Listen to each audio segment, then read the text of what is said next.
Dahi Bhalla is one of my favorite Indian street food item. Let me walk you through how to make it. To make the bhalla, soak 2 cups of Urad Dal. So it's a very different dal which has bit of sliminess to it, which makes the texture of bhalla very smooth and creamy. So you need to soak it for 2 to 3 hours, drain all the water and make into a nice paste with minimal water.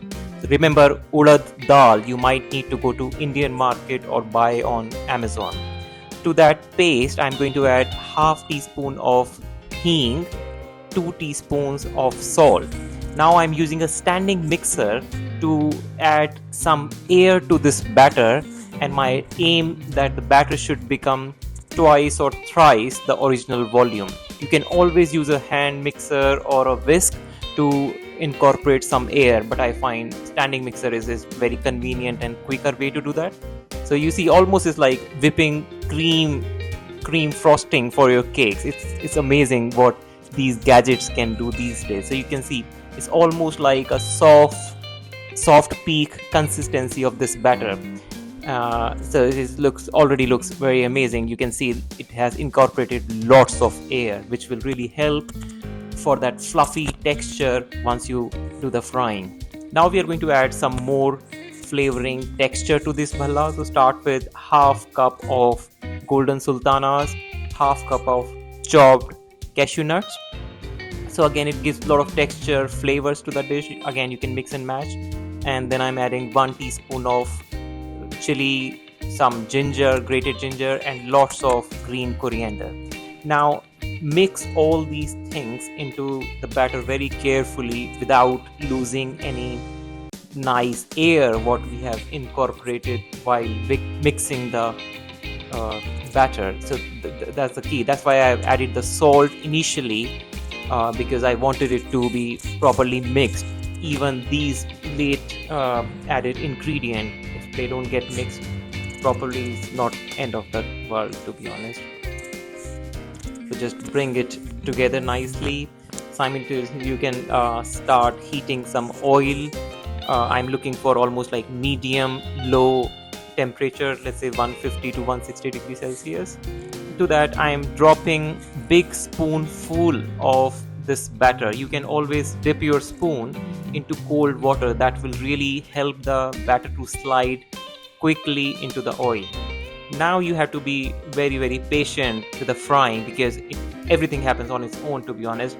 Just leave the bhallas. You can always almost see they are floating very nicely on top of the oil, and on one side, again depending on the temperature and the size of bhallas, it almost take almost 5 minutes for them to nicely cook.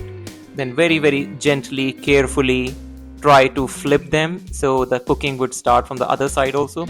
And internally you will be amazed once you will cook them, that it's almost like very foam texture, and that is the result of all that nice air what we incorporated while whisking the batter. Wow, they look so amazing already. I'm feeling hungry. You can always eat the crispy one with a lot of chutney. That's one way to eat it, but I'll walk you through some other method. What is the traditional Dahi Bhalla supposed to be eaten as? So now they are looking nice golden brown.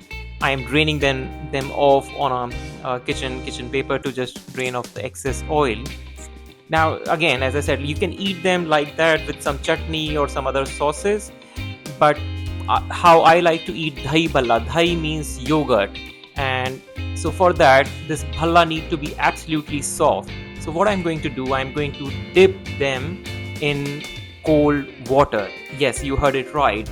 Just throw them in for around 2 to 3 hours, or 1 hour should be enough, to be honest, in cold water. So what does it do? So it soaks all the water inside, and it helps to get rid of all the oil which the bhalla has absorbed while frying it. So after that, gently squeeze out all the water. So you're left with very pale colored, almost like dough consistency bhalla, but it is absolutely cooked. To serve, I'll take some sweetened yogurt. All the ingredients are mentioned in the recipe as well in the captions. Then I place my soaked bhalla. You can always already see that it's not that crispy, but it is very soft. Cover it with some more sweetened yogurt.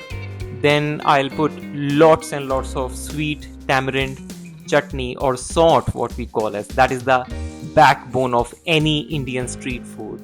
Then my favorite hot mint chutney, that has to go. Some hot red paprika, some smoked cumin powder, and pomegranate. Here you go, your nice, creamy, tangy, delicious dahi bhalla. Enjoy!